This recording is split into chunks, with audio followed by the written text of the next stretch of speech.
Swapped in the Pen 3. Extreme Fetish Body Swap Gender Transformation. Kinky Press Gender Swap.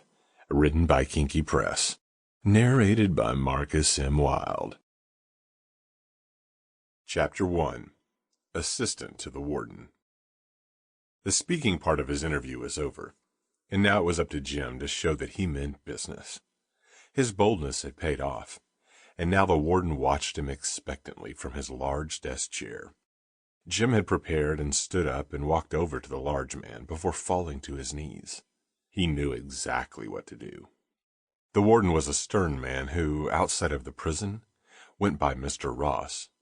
When the program came to Cross Penitentiary, he figured it was a good chance to have one of the inmates become his secretary, rather than hiring someone who wouldn't be as eager to please.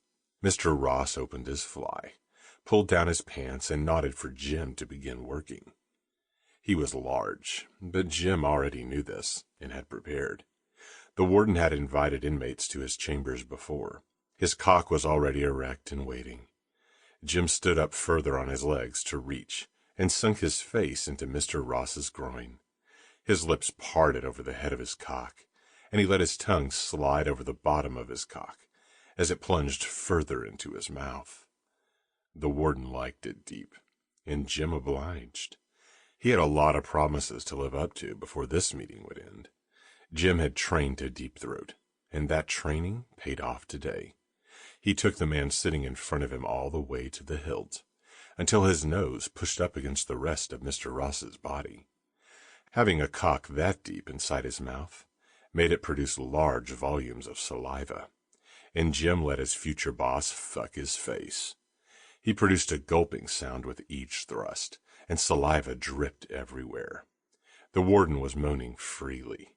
He ran the place with an iron fist, and it didn't matter who heard him. His cock twitched often like he was about to come, but Jim knew it wasn't time yet. More awaited him, and he had to perform like a champ if he'd expected to get the assistant's job. Like on cue, Mr. Ross pulled out of his mouth, which made Jim produce a gasp of breath. His cock was slick and shining, and it was hard to believe he had been able to take all of that inside his throat. The warden looked at him expectantly. "Well, get undressed, you cretin." Jim stood naked in front of the man, his body completely hairless to emulate a woman's soft curve. To his embarrassment, his own cock was hard as well, and it drew the attention of his future boss. "So you're enjoying this? Good to know. Now." Sample complete. Ready to continue?